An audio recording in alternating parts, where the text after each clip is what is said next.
करता हूँ। सेकंड में अभी थर्ड गियर डालते ही गाड़ी अपने आप न्यूट्रल हो जा रही है, ये देखो। So it's like a problem with the synchroniser ring, जो कि गियर को अपनी जगह पे अटका के रखती है।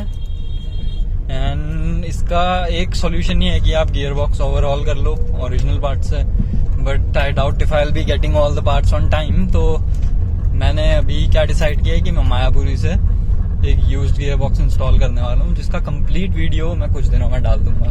Thank you so much guys, bye bye.